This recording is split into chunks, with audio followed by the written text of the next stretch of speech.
Quando a gente vai fazer a sutura no porta-agulha, fechar o nó no porta-agulha, nós normalmente deixamos o porta-agulha parado e com o fio a gente dá 2 voltas no porta-agulha. Então, uma volta e 2 voltas. Com isso, quando a gente pegar ali a ponta do fio, a gente vai ter um nó duplo. Um detalhe aqui que é importante.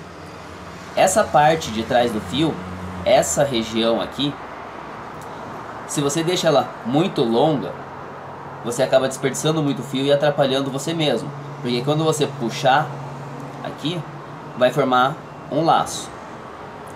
Então, sempre quando for fazer o nó, a gente deixa lá no final só o suficiente para a gente fechar o nó, dá as 2 voltas no porta-agulha e pega sempre ali na ponta do fio, para não sobrar nada de fio, e daí faz a tração. A partir desse momento aqui a gente pode escolher fazer a lateralização do nó. Nesse caso vamos fazer aqui para esse lado. A gente só tracionando aqui o porta-agulha a gente consegue puxar esse nó para o lado e fazer a confecção do nó lateralizado fora da ferida cirúrgica. E daí para fazer o sobrenós é o mesmo princípio da gente dar uma volta no porta-agulha, só que a gente só dá uma única volta e não 2 porque a gente quer o sobrenó, que é o nó mais simples. E seguindo o mesmo padrão que a gente tinha comentado já nos nós de mão, sempre de 3 a 5 sobrenós, ali normalmente a gente costuma fazer 4, então me faltam 3 aqui. 1,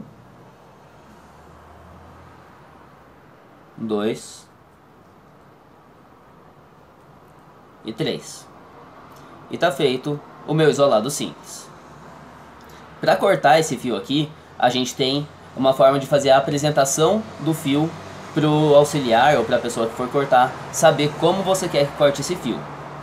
Quando a gente faz esse movimento que a gente junta os 2 fios para cima, a gente está indicando que a nossa sutura é uma sutura isolada.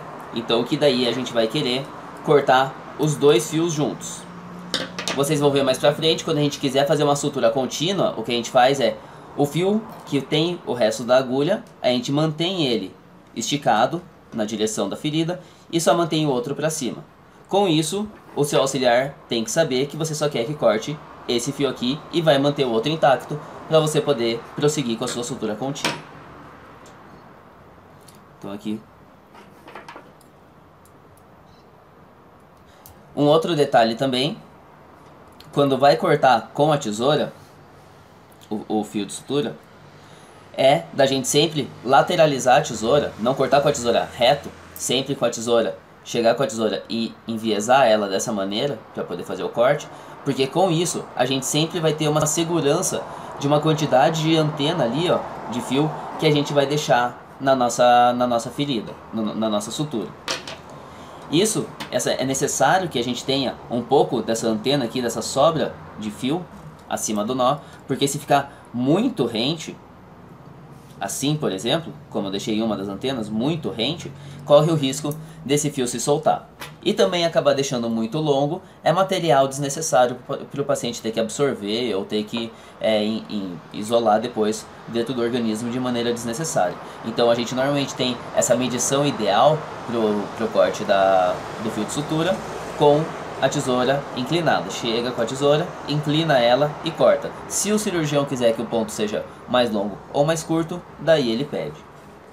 Então aqui a gente se encerra os primeiros manuseios, a utilização básica dos instrumentais e com o ponto mais básico de todos para vocês iniciarem o treinamento, que é o isolado simples. E na sequência eu vou postar então os vídeos com os outros tipos de pontos que a gente tem.